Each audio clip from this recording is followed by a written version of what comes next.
மா, அவ லவ் பண்றேன்னு சொல்றா. அந்த பையனும் நல்ல பையன்.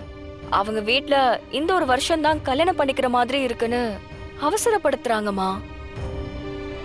நான் கூட எப்படியாச்சும் இதை தள்ளி வச்சிடலான்னு நினைச்சேன்.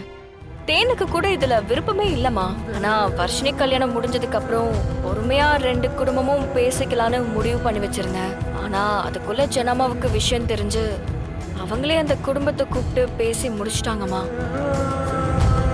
மா, ஜனமா முடிவு எடுக்கும் போது அவங்க கிட்ட நான் என்னமா பேசுறது? தமிழ், இப்போ உங்க அப்பா எங்க இருக்காருன்னே தெரியல. அவருக்கு என்ன நிலைமைன்னு நமக்கு ஒண்ணுமே புரியல. உன் வாழ்க்கையே இன்னும் நிலையில்லாம தான் போய்கிட்டு இருக்கு. சிவி தம்பி உன்னை இன்னும் பொண்டாட்டியாவே ஏத்துக்கல. நீங்க சந்தோஷமாவும் வாழல. அப்படிலாம் இல்லம்மா, நம்ம சந்தோஷமா தான் இருக்கோம்.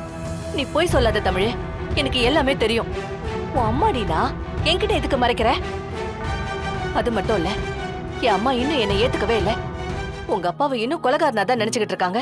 இவ்வளவு பிரச்சனைக்கு மத்தியில தேனுக்கு இப்ப கல்யாணம் பண்ணணுமா? அம்மா, முதல்ல ரிலாக்ஸா இரு. தமிழ், போய் தண்ணி எடுத்துட்டு வா. ம். அம்மா, முதல்ல உட்காரு.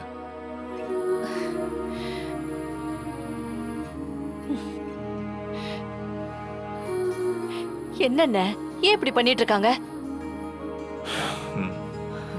மா, இந்தாம்மா தண்ணி குடிமா. குடிமா.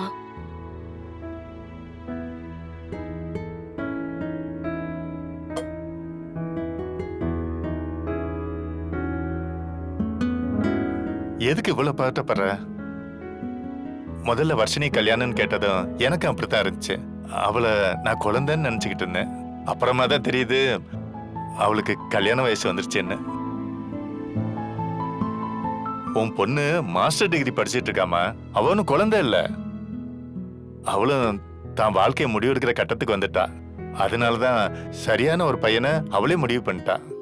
அதை நம்ம புரிஞ்சுக்கிட்டு அவங்களுக்கு ஒரு நல்ல வாழ்க்கையை நாம அமைச்சு கொடுக்கணுமா.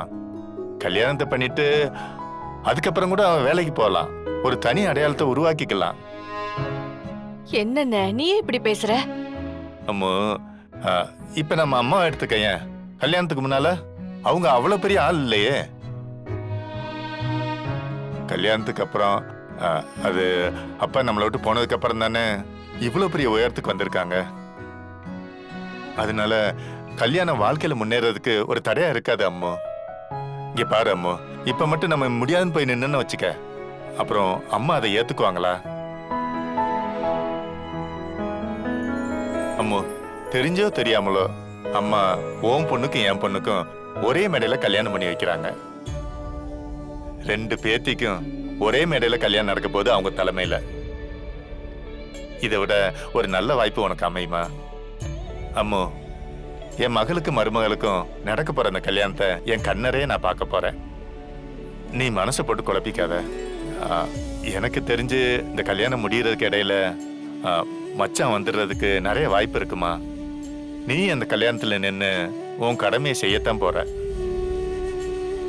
மா, நாங்கெல்லாம் இருக்கோம்ல, தைரியமா இருமா. பயப்படாதம்மா. உன் தேனு நல்லா இருப்பா.